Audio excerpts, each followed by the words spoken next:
They say the past is a foreign country, but in the UK, the present increasingly feels alien. Part of the Eid celebrations next week, the BBC will be broadcasting the Eid al-Fitr prayers live for the first time ever from Bradford Mosque. If only you knew how bad things really are. We sent our Bradford New Voices Humaira Balm along to see the preparations. We now cross live to our cultural affairs correspondent. Eid al-Fitr is a celebration that comes at the end of the month of Ramadan. Surely Muslims know that already. So who is this aimed at? This year, the Bradford Central Mosque are hosting something really special, and I'm here to find out more about it. They let you in? I'm meeting with the mosque's imam, who'll be leading the service on the day. Assalamu alaikum, Sheikh. Assalamu alaikum. How are you? I'm fine, thank you. Welcome to the mosque. What, no handshake? How important is it to have these broadcasts happen here in Bradford? We share this beautiful city. If by beautiful city you mean the most dangerous city in Europe. So this is the first ever time that kind of like religious prayer from a Muslim community happening inside a mosque. A big service like this has ever happened on mainstream terrestrial broadcasting in the UK, and probably in the West for that matter as well. Oh, the times they are a-changing. And when it comes to the Muslim communities, for them it's a mark, it's a signal that Ramadan, Eid, etc., that is now a significant part of the UK calendar. Judging by the BBC's wall-to-wall saturation coverage, not to mention the army, the royal family, the government, academia, the most significant, they really think they can socially engineer native Brits into deeply caring about Eid, when in reality most people just want the potholes fixed and their bins emptied. But given the amount of sheer trash generated by Eid celebrations, the bin men might be a bit busy this week.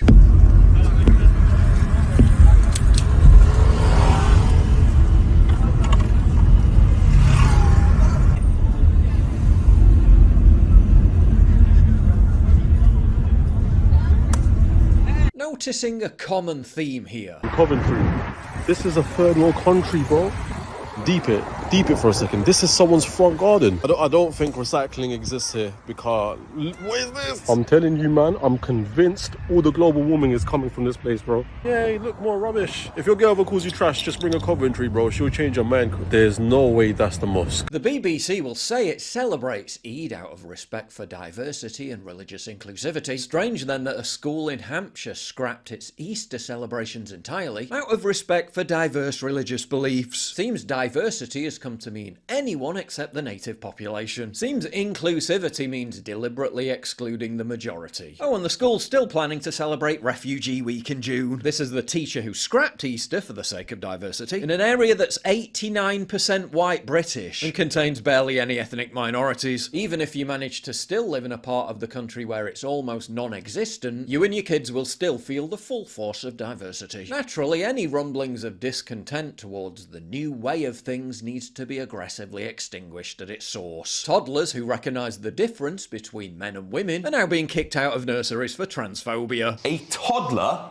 was suspended from a nursery after they were accused of being transphobic. The child is either 3 or 4 years old. AD of E, a Department of Education spokesman, said all pupils and staff should feel safe. What's more disturbing than the story itself? Mainstream media ignoring it. And out of 13 sources Ground News found covering this, only one article came from the left. This isn't some one-off issue. Data from the Department of Education shows nearly 100 kids were suspended for similar reasons. Yet most of you won't see that on your usual news feed. That's why I've partnered with Ground News for years now. They're the only app and website showing me the full picture on the most important issues. By gathering news from across the political spectrum, then breaking down each source's political lean and financial backing, I can see the world as it is, not as their biases want me to see it. Try it for yourself at ground.news/PJW via the link down below, or scan the QR code on screen. Ground News has helped dissipate all the overwhelming clutter on my social media. Instead of endlessly scrolling, trying to figure out what's important and what's spin, they show me the truth in one clear format. Best part is, Ground News isn't a new tool that you have to learn. They're a better version of the doom scrolling you're already doing. One look at their blind spot feed and you'll see how many neutral outlets actually lean left, and why they avoid stories like this one. I've never felt more informed and ahead of breaking news. Ground News has truly become an invaluable tool in shaping shaping my daily news digest. And after reading your comments, I know you'd benefit too. So I got my viewers 40% off the same unlimited access Vantage plan I've been using. Just go to ground.news/PJW or scan the QR code on screen. That's just $5 a month to think for yourself with clarity and context. And since we've all got one friend who only shares news from the BBC, you can save the debate and send my link instead. Ground News is independently owned and subscriber funded, which means their sole mission is to hold the media accountable. Be part of that fight by going to ground.news/PJW. Despite the relentless wall-to-wall indoctrination, more and more people are noticing something is deeply wrong. Hi, good morning, Renee. Good morning, Christine. Good morning.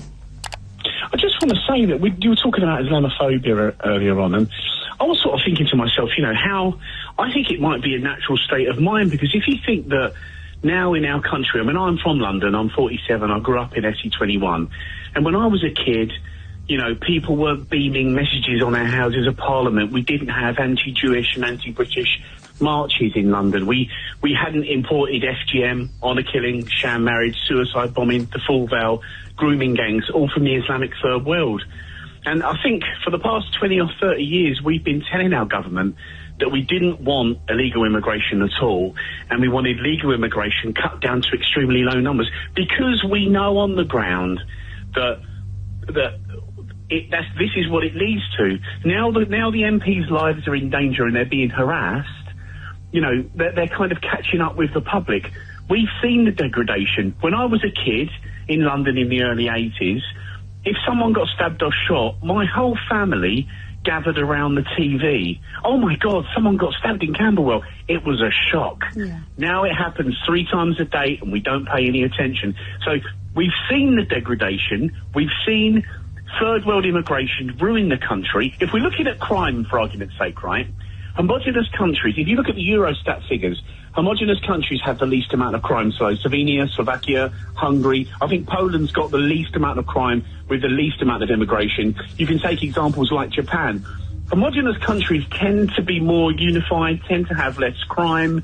I think most people in this country are living in a country they didn't want or ask for. Furness in the Lake District, which has a Muslim population of 0.4%, yet for some bizarre unknown reason is building a £2.5 million Islamic centre. Why? For who? The 11 Muslims who live there, which will be better attended, the Lake District Mosque or the Glasgow bagpipe lessons. The government is basing policy on tackling youth radicalisation and violence on a fictional Netflix TV show centred on a working class white teenage boy, while simultaneously importing youth radicalisation and violence, which in reality looks like this.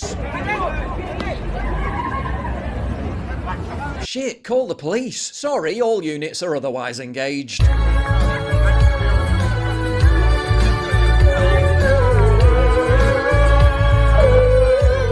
Too busy showing up in force to a parent's front door to arrest them because they complained about their child's school in a WhatsApp group. But there's literally armed robbers on the loose and gangs attacking children in the same town. As I said, all units are otherwise engaged.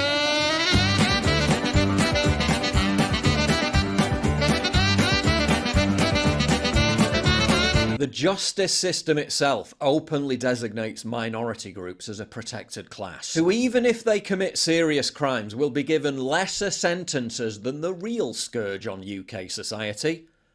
White British men. Tuesday, this is what will happen. Judges will prepare pre-sentencing reports where necessary, and if someone is of ethnic, cultural or faith minority, they will get a special sentencing report. Normally those pre-sentencing reports do mean that the sentence is mitigated, that time is taken off for a jail term, for example. What it means, though, is that white men are going to be treated a lot tougher by judges from Tuesday compared to other groups in society. The literal nonce who assaulted a 13-year-old girl gets to remain in the UK because he's an alcoholic, and if he's sent back to Pakistan it might harm his human rights. Forget the past, present day UK is officially a foreign country.